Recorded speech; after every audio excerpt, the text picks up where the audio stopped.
Ça y est, il est 18 h, nous sommes vendredi. Bienvenue dans Mon Quotidien TV. Bonjour Sandra Després. Bonjour Nicolas. Alors, on connaît déjà ton visage. Hein, tu fais partie désormais de l'équipe des animateurs de Mon Quotidien TV. Comment ça se passe? Bah écoute, plutôt bien. Je suis contente d'avoir rejoint l'équipe. On a déjà fait quelques tournages ensemble. Et puis vous allez voir ça bientôt. Eh ben, on a hâte de découvrir. On en reparlera dans quelques minutes, bien sûr, pendant cette émission. Sandra, tu es conseillère en immobilier. Ton vrai métier, ta vraie activité. Qu'est-ce que ça veut dire conseillère en immobilier? C'est agent immobilier? Qu'est-ce que c'est? En fait, la différence entre agent immobilier et conseillère, c'est qu'un agent immobilier est forcément en agence vitrée, alors que moi, je suis mandataire. Donc, c'est la différence entre les deux. Après, mon métier, c'est d'accompagner des vendeurs sur leurs projets de vente, d'optimiser leurs ventes et de leur permettre de vendre dans les meilleures conditions aussi, en respectant le marché, une commercialisation dynamique et puis tout un système autour, en fait, hein, voilà, pour les accompagner au mieux. Donc tu rencontres majoritairement des vendeurs, jamais les acheteurs? Si, aussi, ça m'arrive de faire des découvertes acquéreurs, de voir leurs projets, parce qu'en fait, l'un ne va pas sans l'autre. Un projet a forcément un acquéreur et un vendeur, voire plusieurs. Donc mon rôle, si, c'est de les accompagner justement et puis après de faire matcher en fonction des recherches qualifiées et aussi de valider les financements, de faire en sorte que le dossier puisse aboutir dans les meilleures conditions. Alors concrètement, comment ça se passe? J'ai un bien à vendre, je trouve ton numéro sur Internet? Alors, on peut me joindre par les réseaux sociaux. J'ai un mini-site aussi sur lequel on peut me contacter. En tapant ne serait-ce que mon nom, Sandra Després, sur Google, on trouve mes coordonnées. Donc, on peut me joindre assez facilement. On me contacte en fonction du besoin. Quelquefois, c'est simplement une estimation, du conseil immobilier ou réellement une commercialisation. Voilà. Souvent, le début, c'est un rendez-vous de découverte de projet. Ensuite, dans un second temps, je réalise une analyse comparative de marché pour pouvoir positionner le bien ou les biens en question sur le marché par rapport à la tendance actuelle et aux évolutions prévues. Voilà. Et puis, par exemple, un vendeur qui estime que sa maison vaut 500 000, toi tu dis qu'elle vaut 300 000, donc ton rôle c'est de le convaincre de la bonne valeur de son produit. Alors, mon rôle, ce n'est pas spécialement de le convaincre, c'est de lui faire surtout comprendre le marché. Réaliser. Voilà, c'est ça, de comprendre. Là, par exemple, vous voyez, on est sur un marché baissier. Quand je fais une estimation aujourd'hui pour quelqu'un qui a un projet dans 6 mois, je le conditionne déjà aujourd'hui que si déjà là, on est un petit peu en dessous de ce qu'il espère et qu'il vend en plus dans quelques mois, il y a des chances pour qu'il ait encore moins ce qu'il veut, quoi. Donc, mon rôle, c'est d'expliquer le contexte, comment fonctionne le métier, comment réagissent les acheteurs aussi. L'avantage, c'est que l'expérience passée dans ce métier m'a permis de voir aussi les réactions des différents acheteurs. Quand un bien est trop longtemps, par exemple, sur le marché, il a moins d'attrait que quand il vient d'être arrivé. Enfin, tout ça, c'est des petits tips. Alors pourquoi? Ça, on va parler des cas négatifs. Pourquoi un bien est trop longtemps sur le marché? C'est parce qu'il n'est pas au bon prix ou il y a d'autres raisons? C'est toujours ça. En fait, alors, c'est toujours ça. À partir du moment où on prend une personne comme conseillère en immobilier et qu'on a une bonne diffusion, un prix marché respecté, dans notre métier, dans notre jargon, on dit une exclusivité au bon prix est égale à une vente. Voilà. Donc en fait, il n'y a pas de secret. C'est simplement de respecter le marché. En général, c'est logique. Chaque vendeur espère toujours avoir un petit peu plus que ce qu'on lui estime basiquement. Et le mandataire aussi? Enfin, celui qui touche la commission, que ce soit l'agent, le mandataire. Juste une toute petite interruption parce que le micro a bougé, ça fait un peu. Pardon. Garde ta question, désolé. Ouais. Je reprends la question. C'est bon? Oui. Le mandataire aussi, ça l'intéresse que la vente soit plus importante? Exactement, parce que plus la vente est élevée, plus la commission va l'être. Et c'est ce que j'explique à mes vendeurs aussi quand je leur fais comprendre le marché, c'est que plus ils vont vendre cher, plus mes honoraires sont élevés, je serais complètement folle de ne pas leur donner un prix qui serait juste. C'est simplement qu'il y a une réalité marché. Voilà. Et qu'il faut Et parce qu'il faut trouver un acheteur qui acceptera de débourser la somme. C'est ça, exactement. Et il y a plein de facteurs qui rentrent en compte. Ça peut être les périodes, ça peut être le fait que ce soit une période où il y a plus ou moins de biens à la vente, le fait qu'on soit sur un cœur de cible ou pas. Ce qu'on appelle un cœur de cible, c'est quelque chose qui est le plus demandé sur un secteur. Tout ça va faire qu'en effet, les prix varient. Et c'est pour ça que le prix moyen du mètre carré, personnellement, en tant qu'agent immobilier, j'y crois pas trop. C'est plus vraiment une question... C'est juste un repère statistique? Exactement, c'est exactement ça. Qui irait mettre 5 ou 10 000 euros dans un mètre carré, on ne sait pas forcément. Voilà. Oui, il n'y a pas que ça qui compte, il y a l'état du bien, Exactement. les travaux récents ou pas d'ailleurs. C'est ça, tout à fait. Donc les prestations utilisées, est-ce que la maison est bien isolée, est-ce que le secteur est dans une zone de bruit. Enfin voilà, il y a plein de choses qui rentrent en ligne de compte. Et tout ça, en fait, c'est un travail de fond. Voilà, tout simplement. Le mieux, c'est d'avoir quelqu'un qui peut vous accompagner réellement, parce que quand on prend comme ça l'initiative de vendre sans être coaché, c'est quand même un petit peu chaud. Alors, tu parles de coaching, donc c'est vraiment ton rôle. C'est quoi? C'est le coaching, c'est un bonus par rapport à on va dire, un simple agent, entre guillemets? C'est vrai qu'un agent classique va faire un suivi ou pas, en fonction de la personne qui est sélectionnée, du type de mandat pris aussi. Il y a des personnes qui ne suivent pas toujours bien. Moi, lorsque je travaille avec un vendeur, je préfère travailler avec des vendeurs en quantité limitée, mais en qualité. Parce qu'en fait, le suivi est impératif. Je rencontre des gens qui sont dévastés parce que ça fait 1 an qu'ils essayent de vendre. Ils ont mis dans 5 agences. Et ils ont mis à des prix qui sont différents, avec des annonces où il y a des jolies photos, d'autres pas. Enfin voilà. Et en fait, ça crée un attrait qui est horrible en fait pour le bien, parce que du coup, plus personne n'en veut au bout d'un moment. Donc moi, je suis là pour leur expliquer aussi quelle est la manière d'optimiser la vente. Des fois, ce sont des petits détails. Là, vous voyez, la semaine dernière, sur une personne de l'équipe, je suis partie de l'accompagner. La maison était dans un état plutôt bon, mais la déco n'était pas attractive. Je lui ai donné quelques conseils, même pour harmoniser le bien, préciser à ses vendeurs s'ils ne veulent pas baisser le prix, qu'on peut faire quelques petits travaux d'embellissement, simplement pour donner un petit coup de peps. Il faut un peu de neutralité quand les gens visitent la maison. C'est préférable. Il ne faut pas des petits chats, des petits canards collés partout sur les murs. On évite les petits chats, les petits canards. Voilà. Dans le jardin, c'est très bien. Dans la maison, c'est un peu moins top.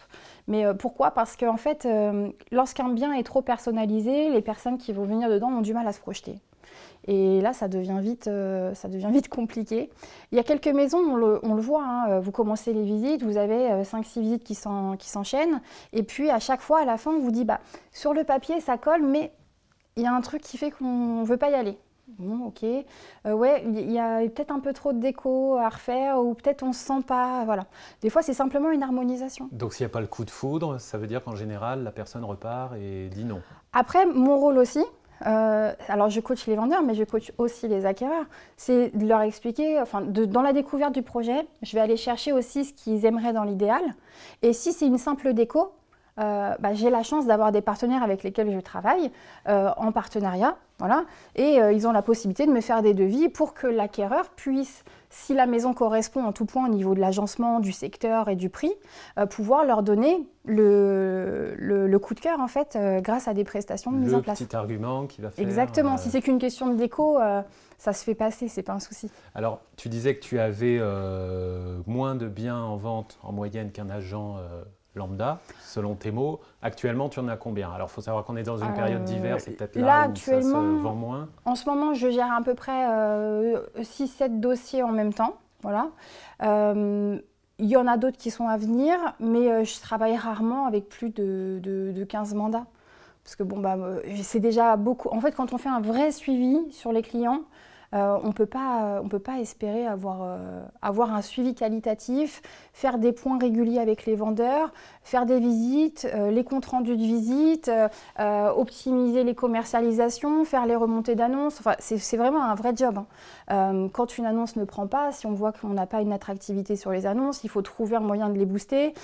Si j'ai trop de personnes en fichier, je ne peux pas faire ce travail qualitatif. Et on n'est payé que si on vend. Exactement. Ça, c'est aussi une belle motivation. Moi, c'est ce que j'explique souvent aux clients vendeurs que je rencontre. Clairement, je leur dis, vous avez un objectif, c'est de vendre, et moi, j'ai un objectif, c'est de vivre, en fait. Voilà. Donc, c'est une jolie punchline. Aussi, ça passe plutôt bien. Ouais, en général, ça va. Ça se passe plutôt pas mal. Mais après, eux comprennent aussi que moi, si j'ai pas vendu, clairement, je ne paye pas mes factures, je ne nourris pas mon enfant. Oui, mais ils ne sont pas là pour... directement pour te faire vivre. C'est pas ça qui va les apitoyer, forcément. Non, bien entendu. Mon idée, c'est pas de les apitoyer, c'est plus de leur montrer la motivation qu'il y a derrière mes actions. C'est-à-dire que moi, aujourd'hui, mon rôle, c'est pas simplement de prendre un mandat et de le laisser pourrir dans ma vitrine. J'ai aucun intérêt à faire ça, en fait. Mon rôle, ça va être de prendre un mandat et de faire en sorte qu'il soit vendu le plus rapidement possible, dans les meilleures conditions. Voilà. Donc à partir du moment où le mandat est signé, c'est pas qu'il y a une course contre la montre, parce qu'on n'est pas forcément pressé. Mais moi, je sais que plus le bien va rester longtemps sur le marché, et plus les acquéreurs les voient, plus le prix en fait va être dégressif pour mon vendeur. C'est pas l'idée. Alors un chiffre moyen, en combien de temps tu vends? Et tu vends plus des maisons, des appartements? J'ai vendu plus de maisons que d'appartements. J'ai fait beaucoup où c'est rentré le soir, vendu le lendemain. Ça m'arrive régulièrement quand j'ai les clients déjà en fichier. Après, j'ai des maisons sur lesquelles j'ai mis, celle sur laquelle j'ai mis le plus longtemps à vendre, ça a été entre 3 ans et demi et 4 ans. Parce qu'en fait, la propriétaire… Alors, qu'est-ce qui fait que ça a été aussi long? La propriétaire n'écoutait pas. En fait, c'est une maison qui avait été en succession, qui lui venait de sa maman. Elle avait cette vision de cette maison qui était la maison de son enfance, qui était une belle maison traditionnelle, construite avec des matériaux. À l'époque où elle a été construite, c'était dans les années 70, et cette maison était une maison un peu haut de gamme par rapport à ce qui se faisait autour, certes, sauf qu'elle avait vieilli, qu'elle n'avait pas été spécialement entretenue, que c'était sur fosse septique qui n'était pas du tout aux normes actuelles. Et cette dame ne voyait pas que la maison avait vieilli? Non. Et malgré les explications du marché, les retours des acquéreurs, le coaching personnalisé, en fait, elle n'entendait pas. Et puis, il y a un moment donné où elle s'est fait rattraper par les finances et où elle a été dans l'obligation d'accepter le marché. Pour être honnête, c'est parce que c'est une personne que je connaissais personnellement. C'est ce que j'allais te demander. Qu'est-ce qui a fait que tu t'es acharné? Parce que 4 ans, c'est énorme. Je suis restée dessus. Maintenant, en général, mon rôle aussi, c'est de pouvoir expliquer à un vendeur quand ça ne prend pas au bout de quelques mois et que je vois que ça rentre dans une oreille, ça sort par l'autre, de leur expliquer tout simplement qu'ils ne sont pas vendeurs à l'instant T. C'est-à-dire qu'un marché immobilier, c'est où on le respecte, on vend, où on ne le respecte pas, et en fait, il ne se passe rien. Et après, on peut comprendre. Moi, je suis dans la compréhension de mes vendeurs, je suis dans la compréhension de leurs besoins, je suis dans la compréhension aussi de l'investissement qu'ils ont pu mettre, autant financier que physique, dans un bien. Donc, des fois, je peux comprendre que parce qu'ils se sont investis, ils n'ont pas envie de le vendre en dessous d'un certain tarif. Sauf qu'en fait, à un moment donné, il y a une réalité marché qui les rattrape. On sent vraiment ta passion et ta motivation. Donc on disait que tu ne vis entre guillemets que de commission. Quel est ton statut exactement? Moi aujourd'hui, alors les professionnels comprendront, pardon de te couper, mais pour le grand public. Alors moi je suis en auto-entreprise. Tu es chef d'entreprise? Oui, c'est ça. Après le vrai plus en fait, pour moi c'était important d'être indépendant dans ce métier parce qu'on se rend compte au final que lorsqu'on est moi, je sais que j'ai travaillé en agence aussi. On n'a pas les mêmes possibilités d'évolution. On ne choisit pas les outils comme on peut les choisir en tant qu'indépendant. On ne peut pas accompagner ses clients de la même manière. Moi mon objectif depuis toujours, ça a été de faire des services différenciants, un accompagnement avec le petit plus. Enfin, voilà. J'ai toujours voulu donner ça à mes clients. Déjà pour les remercier pour leur confiance, ça me paraît logique. Et puis aussi pour faire aboutir leurs projets dans les meilleures conditions, encore une fois. Tu fais partie d'un réseau de mandataires qui s'appelle BSK. BSK. Qu'est-ce que le fait d'être mandataire t'offre de liberté en plus que de faire partie d'un réseau d'agents immobiliers indépendants? Eh bien, en agence, déjà, le plus haut statut que vous pouvez avoir, mis à part si c'est vous qui ouvrez une agence, c'est de devenir manager. Okay, donc j'ai la possibilité de le faire aussi en tant que mandataire. C'est d'ailleurs mon statut aujourd'hui, parce que je suis manager d'équipe. Et en agence, vous allez avoir 3-4 personnes à coacher. Lorsque vous êtes en mandataire et que vous développez une équipe, en fait, c'est nos limites. Voilà. La limite, c'est l'investissement que vous allez pouvoir y donner pour l'accompagnement et la formation, uniquement. Donc pour moi, c'était important de pouvoir évoluer. Quand je suis restée en agence, j'y suis restée pendant 5 ans, dans une grande enseigne internationale, sur laquelle j'ai fait mes griffes et ça s'est plutôt pas mal passé. Mais au final, à un moment donné, on se sent un peu bloqué, frustré, parce qu'on a envie d'autre chose. Voler tes propres ailes. C'est ça. Et puis aussi, ce qu'il faut savoir, c'est que ce métier, c'est un métier où on fait souvent la même chose. On prend un mandat, on le vend, etc. Quand ça fait quelques années qu'on le fait, c'est bien, on a fait le tour, on sait prendre un mandat, on sait vendre, on sait monter. Et en fait, on veut justement pouvoir apporter quelque chose sans avoir un accord à avoir au-dessus auprès d'une direction. Moi, aujourd'hui, je vois, par exemple, il y a des dossiers où je vois qu'il y a quelque chose de complexe. Et je peux aller chercher un prestataire externe, voir si ça peut matcher avec le projet de mes clients et faire un investissement dessus. c'est des choses que je fais de manière régulière. Si par exemple, je ne sais pas moi, j'ai quelqu'un voilà, qui a besoin de homestaging ou quoi, bon après je peux proposer des prestations dans ce cas-là, mais plus moi par exemple, en termes d'outils, ça peut être par exemple des communications personnalisées.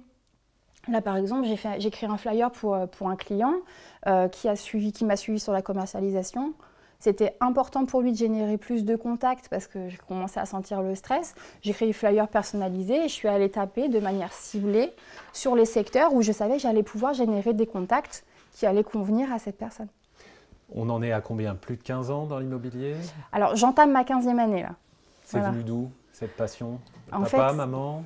Dans l'immobilier déjà peut-être? Pas du tout. Par contre, ça a commencé avec eux quand même, parce qu'ils ont acheté une maison quand j'avais 10 ans. Et je faisais le tour des agences immobilières avec eux, on visitait. J'avais déjà plaisir à rentrer dans les maisons, regarder. C'était pas de la curiosité mal placée, c'était vraiment plus voir les décorations intérieures, tout ça.